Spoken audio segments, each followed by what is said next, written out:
Hello, welcome back to Billy Ho Sports. Heading out to Oklahoma City this weekend, Friday night lights action. Springboard Mile. Uh, Not so much the springboard race for future Kentucky Derby contenders.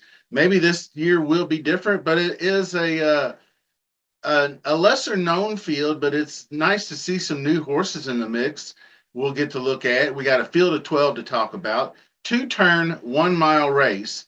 So, free to subscribe as always. That like button will remain turned on, free of charge. So, hit that up. Follow me on X at Billy Ho Sports.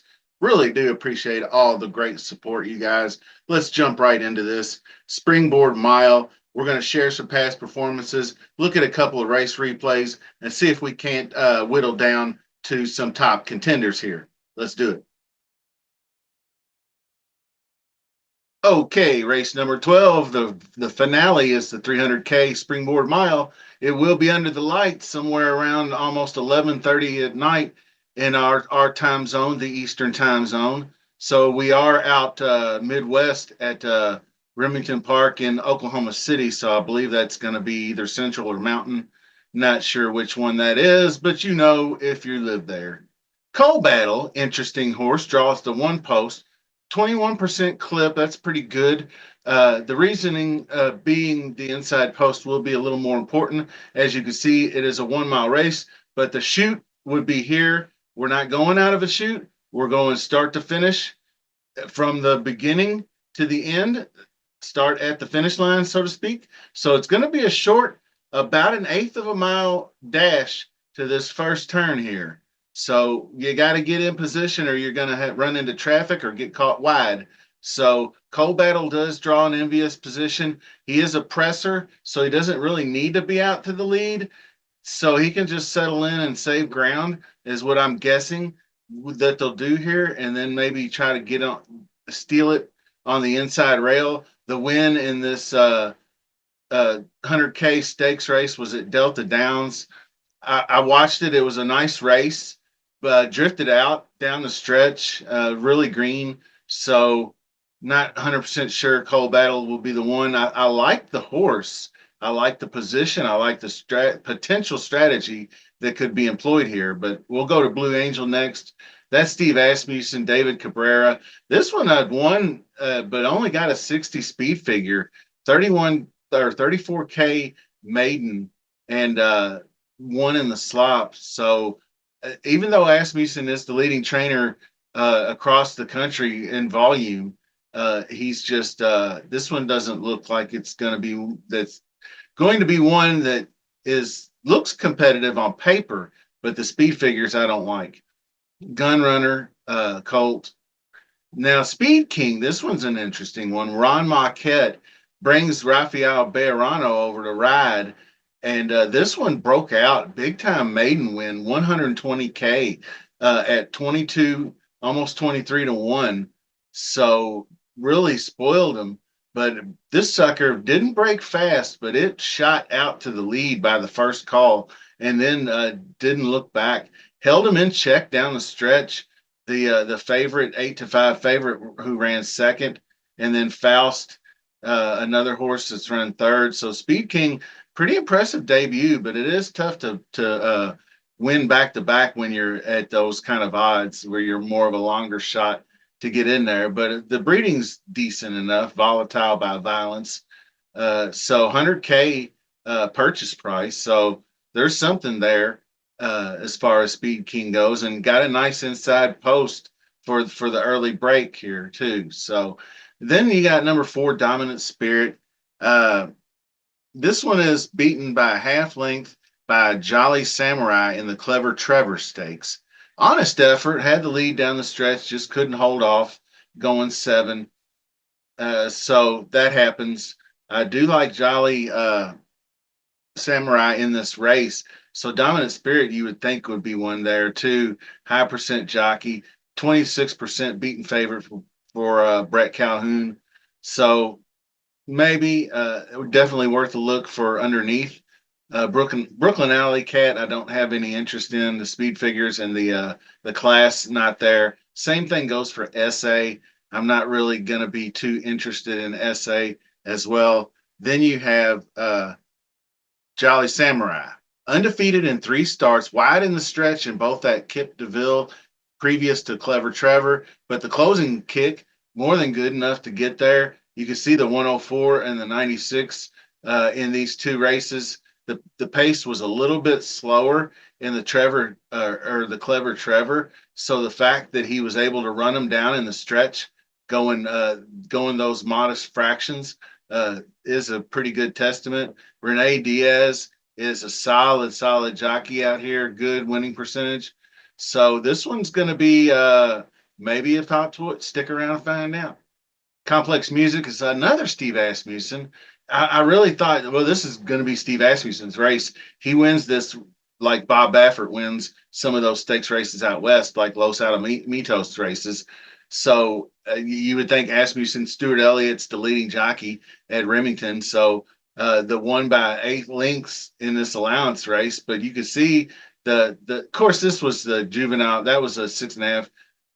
I mean, I can draw a line through that 7 by 12. But the previous race was just a Prairie Meadows juvenile, similar class stakes, got crushed by 16. So I'm not gonna put complex music in there. I just don't see it for either of the Asmussen entries. So Doug O'Neill has Dr. Ruben M. This one's pretty interesting. I had to go back and look a couple different races, several. The last out was obviously the big maiden win.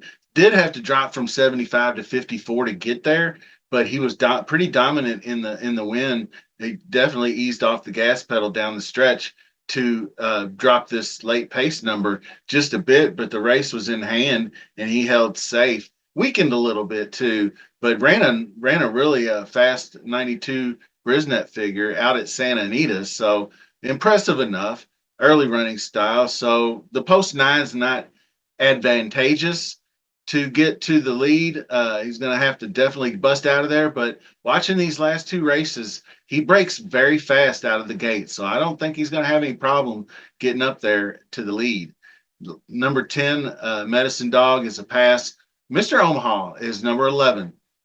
Joe Affolter, who is like amongst the leading trainers at Remington.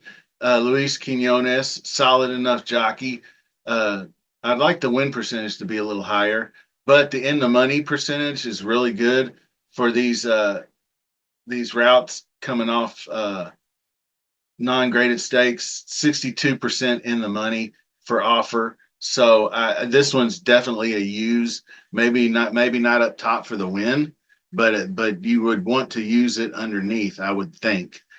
The let's see, the Dr. Ruben M. We discussed him a minute. I wanted to come back to that. The previous races, this is where I get down to the final analysis. This one was against a horse named Emerald Bay, who wheeled back and ran in the American Pharoah versus Citizen Bull, Getaway Car. Just a really strong company in that race, that grade one, and ran second and was no match ultimately in the stretch. Emerald Bay kind of cruised away, but he was right there with them for a better part of the rally. So the horse is definitely one of the top choices, Dr. Ruben M. So and Keno, I'm not gonna have it. This was the last. This one doesn't look good either to me. I mean, the Clever Trevor, we got two horses that ran 1-2 in that 1-2-3, and this one is eighth by 11 lengths. You know, Stuart Elliott didn't even want to ride this one, so Jermaine Bridgemahan gets the mount. So no thanks for Keno either. And Mr. Omaha just a head away from being undefeated. He went at it in the slop, everything else. So, like I said, off Alter is 62% in the money in these non-graded stakes. He's had 5 different 2-year-old winners in the last 11 2-year-old starters at Remington, which this horse, Mr. Omaha, has won twice in that span, as you can see in October, November. But the last 11 starters, 2-year-olds, He's actually had 7 winners, I think. This one, Mr. Omaha, won two, three times, but still five different 2-year-old winners in 11 starts. So that's pretty solid. And so that's going to wrap up the field, and then we'll do final analysis here and make some picks. So, with just an eighth of a mile to that first turn, it's like I said, tough to avoid the traffic and or get caught wide if you're on the outside post there. So the outside posts don't really have a great winning percentage in these races. Early speed going 2 turn miles at Remington doesn't have great success. Now, if you're going 7 or 6 furlong sprints, early speed is something I like. So that's another reason why I have interest in number one, Coal Battle. Like I said, opportunity to tuck in, save ground inside, and maybe try to steal it on the inside rail, which is winning at a 21% clip, as mentioned before. Now, Jolly Samurai, I think if he gets settled in, he's got the definite explosive closing ability to run them down the stretch. Mr. Omaha, I like as well, but that outside post is an issue. Dr. Ruben M., I thought after watching those two race replays, I like his chances to get out to the lead a little bit better.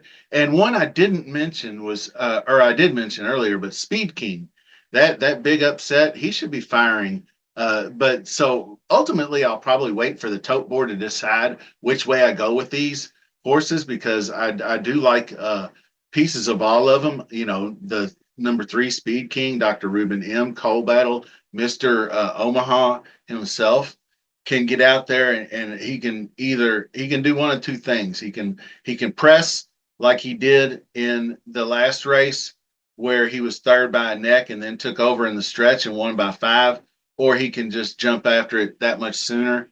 So right now I put Jolly Samurai on top for the win.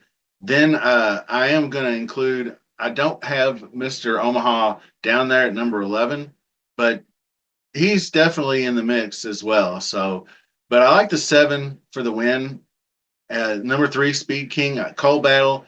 Number 1 is the definite value play of the bunch and could offer, hopefully, decent value. I think Dr. Ruben M. I don't think like 6-1 morning line odds. I think that horse will get bet down a little more. I thought it would be more closer to the favorite, honestly, but Speed King might even be closer to the favorite as I was looking at some other websites.